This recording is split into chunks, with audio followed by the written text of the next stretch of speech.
Ladies and gentlemen, welcome back to another review of a very fantastic game. I have spent so many hours playing this game. This game is called Star Wars Battlefront 2. This is the EA Star Wars Battlefront 2 game, not the original game from the PlayStation 2. That game was a masterpiece. This game is a very solid game. Now, I am someone that you should know if you've been watching my channel for the longest time. I've got a very deep affinity and a very deep love towards Star Wars, their content. I've been watching, reading, playing, and buying a lot of Star Wars content over 20 years. This game for me is probably one of the best Star Wars online games to date, and probably one of the only Star Wars online games to date. They took a lot of inspiration from Star Wars games to create this game. They improved drastically on their first game because their first game, the biggest complaint was there was no campaign. They did put in a campaign for this game. It's not the greatest, I'll be honest. I preferred the DLC that was also added within this game for the campaign itself. But personally, this game has so many cool modes that you can play with people. Has many different collectibles that will keep you coming back to play this game. A level up system for each character. They have their own star cards. Star cards are used to level up individual characters as well. Several different classes that you can play from the four basic classes being assault, heavy, and officer. Not forgetting specialist. Then, if you gain enough points, you can unlock and use other characters in the match. For example, Enforcer, Aerial, Infiltrator, and yeah, we've then got ships as well. So there's a big array of people they put in: Sith, Jedi, Bounty Hunter, droids.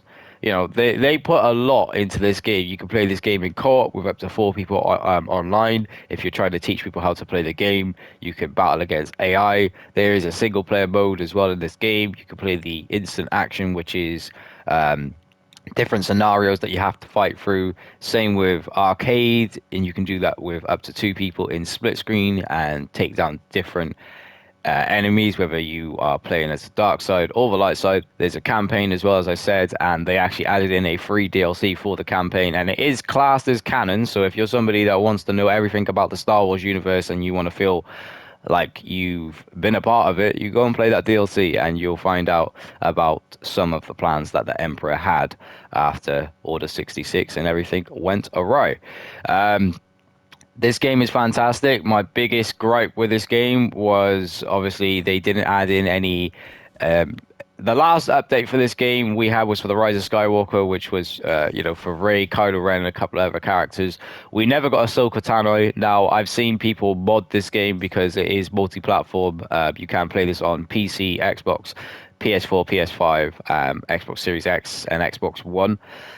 And on PC, people have modded this game so that they can play using Darth Maul, but it looks like Ahsoka Tano. I wish we had more characters added into this game. This is the only thing that I would say. We have some light side characters that I don't think we need. Like, for example, the droids. As you can see, I've barely used either of these two droids because they're just not well balanced characters. Unfortunately, this game is never going to get a further DLC. We're never going to have any more, content added for this game. But it's such a big, vast, open game. There's, so much that you can explore and play in this. There's a lot of replayability to this. I think I've completed this game like 6 or 7 times now. Have so much fun playing every mode from single player to co-op to multiplayer. Multiplayer will probably be my best. I love the big skirmishes. I love the big battles, up to 40 players at one time, several different modes as well. This is why I enjoy playing this game. You can play heroes versus villains. You can go and duke it out. You and Darth Vader and Obi-Wan, you can have that fight if you want to have that fight. They have the taunts in this as well. So, if you want to save voice lines from the actual film, that's something you can do. Several different modes, more modes that are available. Galactic Assaults, you can battle on a series of large team orientated objective based maps. That's always a good one to play if you want to get thrown straight into the action. Some of the lesser known modes like Ewok Hunt is more of a fun mode to play if you're somebody that loved the Ewoks, from the OG trilogy. You can play this where you play as a stormtrooper in the dark and you're trying to hunt down Ewoks, or you're an Ewok trying to hunt down stormtroopers, which is pretty cool. Blast, it invites players to leap into a fast-paced, close-quarter combat. It's only 16 people, but you can get into really cool little skirmishes there. Extraction is two teams of 8 players competing to basically beat objectives in different scenarios. Good for learning different characters. One of my favorite modes to play, because I just love dogfighting in this game, is Starfighter Assault, where up to 24 players, so a team of 12 versus 12, can go up against each other using some, classic ships, Boba Fett's ship, Yoda's ship, the Interceptor, so on and so forth. And also, even when you break into Supremacy, you have the three current sagas of Star Wars. So we got here episode 1 to 3, episode 4 to 6, and episode 7 to 9. So depending on, when you started playing Star Wars or which generation of Star Wars you like, you can literally just play that specific generation of Star Wars if you choose to. You don't have to delve into the other parts of Star Wars if that's something you don't want to do. And with the co-op missions as well, as you can see, we have 6 different missions you can select from. So you can play the Galactic Republic, Rebel Alliance, Resistance, First Order, Galactic Empire, Separatist Alliance. So, they've given us a few modes for people to be able to play through. I just wish we had more characters. I wish we had more characters. They sorted this game massively out when it first came out. Originally, it was littered with microtransactions. They completely got rid of those now. The only microtransaction you can technically get in this game now would be for crystals, and you can use crystals to basically just buy cosmetic items. You can't use crystals in any way at all to upgrade your character. You also have this system of star cards that you can see in front of you. So when you get a star card for the first time, these are max star cards. So when you get a star card for the first time, um, you know, they'll be like this, and then you have to upgrade them. Each star card has a different ability that can be used for the character that you're using, or the vehicle that you're using, for example, and they help to upgrade your character. By selecting different ones, you can change how you use, how you play, and how you control a character, what your play style is. And it's very immersive more than anything. I've enjoyed adding different star cards, testing out different characters, seeing what works, seeing what doesn't work. There's a big level of customization in this game as well, so I'll just show you that. So if we go here and we go to appearances, as you can see in this game, the only thing I have left to do is basically buy appearances. Now, in order to buy appearances, you have to get credits, and by getting credits, you only get credits by essentially playing matches. So as you can see here, there are 2 types of currency. The one that says unlock 500, that's crystals. The other one is Republic credits. Republic credits, as you can see, will take a lot longer for you to get. So if you're somebody that wants to have all the unlocks for the game, yes, you can buy them, but you can also win every single thing in this game that is unlockable. So that is another great aspect of this game. There is nothing that is locked behind a DLC paywall or anything like that. You literally just have to play the game, get better at the game, and as you can see, you can unlock more characters. Now, the good thing is, because we're playing through the Clone Wars as well, as you can see, like, there are so many different, like, this is when I want to get the 41st Elite Corp. There's so many different characters. If you're someone who's really into Star Wars, you'll probably recognize a lot of these different suits. And yeah, it's just very immersive. I just wish that we had more of an update, an additional update, maybe visions or something, just more of an update, really. Our last update was the Rise of Skywalker, and we got some for like Rogue One and Solo, but they just, after then, they kind of just fell completely flat with it. But that's the only thing that I want them to do in this game. I really want them to do one big final update. I know it's never going to happen, so I'm just going to be playing this game essentially until it goes offline. Another thing as well, you can have emotes, as you can see in this game. If you want to add in certain emotes, you can do for taunts, for characters, victory poses as well. You have to buy each of these victory poses, but you can add in your own victory pose. It's a very immersive game for somebody who likes Star Wars. This is something that will have you playing for hours and hours on end. Also, if you go to career, we have milestones. You can see I've completed quite a few, but there are a lot more that I have left to do, even with someone that has the platinum for this game. I only have 45% of the milestones.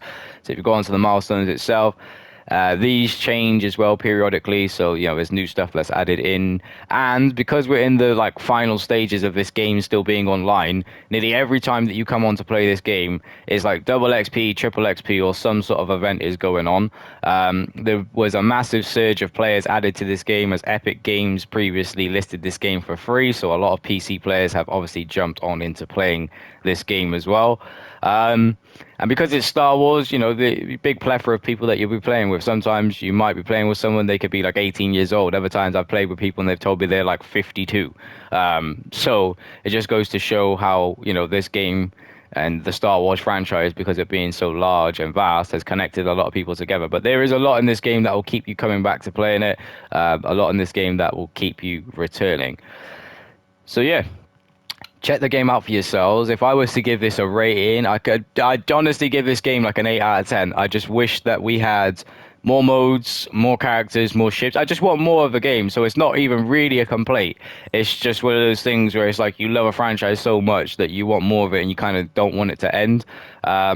Interested to see what happens with this Battlefield Battlefront 3 game when it eventually does come out. But yeah, this has been a great game. It was off to a rocky start. At the start of the game coming out for the first year, we had a lot of microtransactions. You could buy Han Solo's blaster and it would make you OP.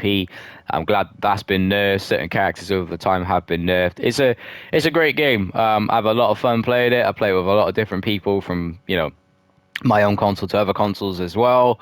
Um, and I've got nothing but good things to say about this game. I just wish that there was more of this game for me to play and explore.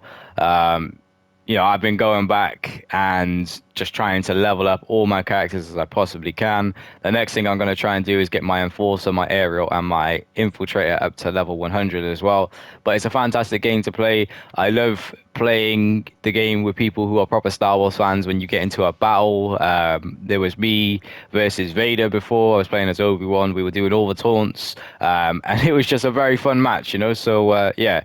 If you are a Star Wars fan and you're looking for a Star Wars game that will immerse you in the universe and, help you explore many different characters, learn the story as well, and just have a good time playing it, I would recommend this game. I generally feel like this game has better flying mechanics than some of the other Star Wars games that we've had over the time. Very fun to play, very immersive, and you actually have like the official voice actors as well doing the voice lines, so no third party people. Just a fantastic game in general. I wish there was more of this, and I'll be sad to see this go when it does go, because I have been playing this game for quite a few years now, and I have so many fond memories of playing this game. But I just wish that we could get a final update, maybe add Ahsoka, maybe add, I don't know, Captain Rex or something. Just some sort of update. I just want more of this game. I don't want it to go, but I am looking forward to, Battlefront 3 when it does drop. And there are new Star Wars games that have come out and are releasing. Jedi Survivor is one that's dropped.